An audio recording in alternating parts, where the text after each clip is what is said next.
तो hello guys, welcome back to another episode of social bus. तो lockup के contestant को लेकर एक चीज काफी टाइम से डिस्कस हो रही है कि अपेरेंटली उनके कॉन्ट्रैक्ट में 6 मंथ तक कोई दूसरा रियलिटी शो ना करने का क्लॉज है। बट रिसेंटली कुछ फैंस का ये मानना है, क्या पता उनके कॉन्ट्रैक्ट में सिर्फ रियलिटी शो को लेकर ही रिस्ट्रिक्शन ना हो, बल्कि एक दूसरे के साथ कंटेंट बनाने को लेकर भी हो। अब वो ऐसा इसलिए सोच रहे हैं बिकॉज अगर आप देखो, लॉकअप के बाद ये कंटेस्टेंट सिर्फ इंडिविजुअल क्रिएटर नहीं रह गए, एक सर्टेन पीरियड के लिए they are kind of a Netflix और एकता कपूर के इकोसिस्टम का पार्ट बन जाता है। तो बिजनेस पॉइंट ऑफ व्यू से ये पॉसिबल है कि प्रोडक्शन कंपनी या प्लेटफॉर्म उनके पोस्ट शो प्रोजेक्ट्स, कोलैबोरेशन और मोनेटाइजेशन पर भी कुछ कंट्रोल रखना चाहे। फॉर एग्जांपल, हो सकता है कि एक सर्टेन पीरियड तक कंटेस्टेंट एक दूसरे के साथ वीडियो पोस्ट नहीं कर सकते, साथ में ब्रांड डील्स नहीं कर सकते या पब्लिकली कुछ कोलैबोरेशन नहीं कर सकते। बिकॉज अगर कंटेस्टेंट शो के बाद इमीडिएटली एक दूसरे के साथ कंटेंट और ब्रांड कोलैबोरेशन स्टार्ट कर दें, तो ऑब्वियसली उनकी पॉपुलैरिटी को इंडिपेंडेंटली मोनेटाइज किया जा सकता है। And may be production company या प्लेटफॉर्म फ्यूचर प्रोजेक्ट्स के लिए उस वैल्यू को रिटेन करना चाहे। एंड नाउ बात करते हैं डीएमएफ म्यूजिक वीडियो की। कुछ लोग ये भी अज्यूम कर रहे हैं कि क्या नेटफ्लिक्स या एकता को उस म्यूजिक वीडियो से किसी तरह का बेनिफिट हो सकता है। Now I am not saying कि उनका उसमें कोई स्टेक है, मेरे पास इसका कोई प्रूफ नहीं है। वैसे भी ये पूछ रहा हूँ कि थ्योरेटिकली क्या ऐसा पॉसिबल है,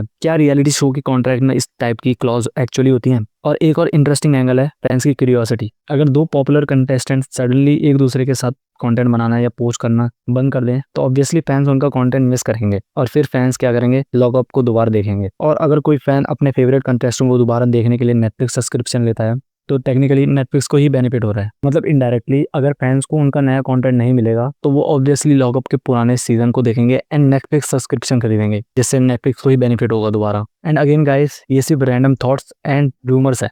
हो सकता है ऐसा कोई क्लॉज ना हो, या फिर एक्चुअल कॉन्ट्रैक्ट में कुछ ऐसा हो जो हमने इमेजिन ना करा हो। आपको इससे रिलेटेड कुछ भी पता है तो आप कमेंट्स में अपना ओपिनियन जरूर शेयर कर सकते हैं। And please subscribe to this channel and like this video. Till then, bye bye.